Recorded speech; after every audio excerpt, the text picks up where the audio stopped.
The Department of Home Affairs Minister Aaron Motsoaledi has dismissed criticism of amendments to the refugee laws, saying that the changes are aimed at closing gaps in legislation. Motsoaledi gazetted the Refugees Amendment Act, which came into effect in the new year. And some of the changes in the Act include preventing asylum seekers from participating in political activity, clamping down on businesses, and regulations on where they can work or go to school. Well, for more on this, we're now joined in studio by Sharon Ekambaram from the Lawyers for Human Rights and the African Diaspora Forum Spokesperson, Amir Sheikh. Thanks very much indeed for joining us, and welcome to the program. You're welcome. All right, so let me start with you. You have a human rights interest here. What concerns you about the changes made to this Act? Well, the regulations as they have been promulgated, in our opinion, will make it much more difficult in asylum seekers seeking refuge in our country. And that goes against the treaties that we've signed on, the International Refugee Convention.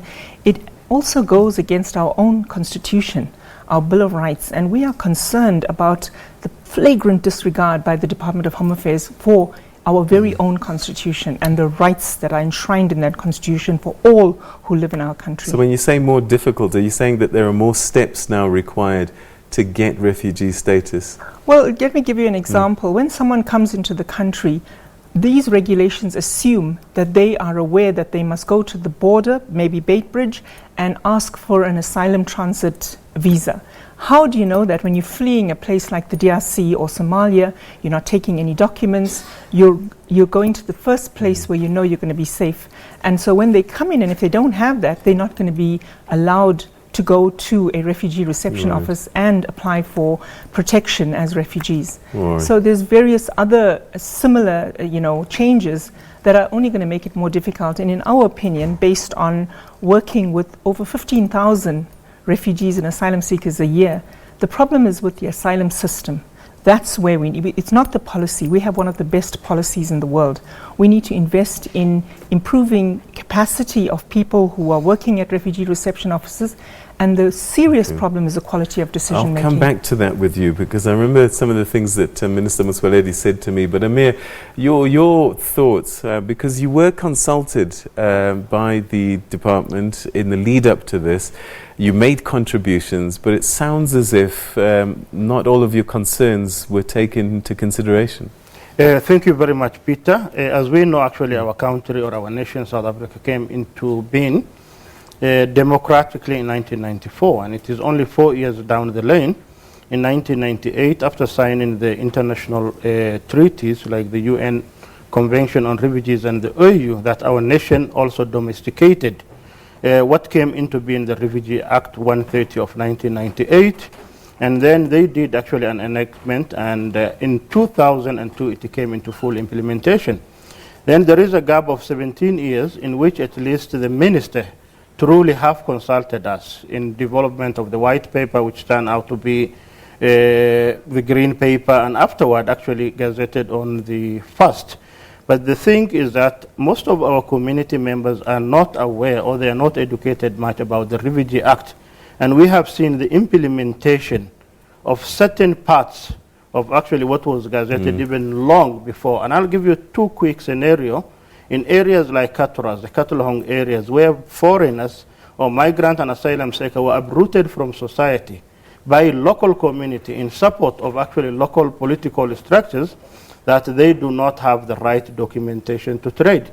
And very recently we have seen migrants who are coming back into the country at any point of entry, be it even the OR Tambo, their travel document confiscated simply because actually they violated the Refugee Act, and that they will be submitted to the Standing Committee on Refugee Affairs, of which they are liable to be deported. So there is nothing much new in this actually what was gazetted.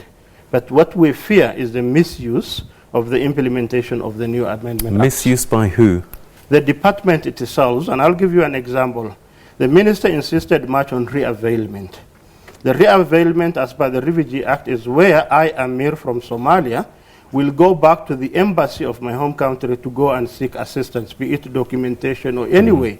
But it is the same Department of Home Affairs that was sending asylum seekers and refugees to go back to these embassies and collect documents from them. Right. So if the department is misusing the same act, then how shall I be penalized? Because it is them who ask me, as way of proving that I'm from Somalia, I need to go to my embassy and collect documentation. All right. So Minister Motsoaledi said that this capacity issue partly is that as many as 80-90% of the people clogging up the system are not genuine refugees, and people are misusing the system, and they're more economic migrants than refugees. And he says this is part of the problem of capacity. How does one manage that? Well, I mean, I'll question that. I think we need proper substantiated evidence in making these generalizations. Stats South Africa says we don't not more than 4% of our population is made up of foreign nationals. That includes migrants, refugees, asylum seekers. We have over, I think, about 90,000 people recognized as refugees in our country. We have about 200,000 people that are asylum seekers waiting in a backlog for up to 15 years to have their status recognized as refugees. So those are not huge numbers. Uganda, Kenya are seeing up to 6 million people coming into their country. So this is scapegoating. It's the othering that's taking place that we see all over the world. It's a global phenomenon against people that are moving for survival. And so I would have a serious question about that. I still feel that not enough has been invested in, and there's been, you know, the other problem is that we've won in court on the question of the quality of decision making. We've won various litigation, but there's complete, the department ignores it. They do not respect court rulings, and they constantly provide these kinds of excuses for a system that's very xenophobic. It's also homophobic, and these are serious problems in affecting when someone is coming to seek refuge, in how the process, the adjudication process, in interviewing this person, and that's what's causing the problem of the backlog and people waiting for many years. Amir, are you worried about restrictions such as political activity and the kinds of jobs that you can apply for? Yes, we are very much, considering the fact that the determination process for one to be even a recognized refugee, as per the Act, is 6 months. But you may see someone who is in the country for more than 15 or even 20 years, and his status not even determined in the country.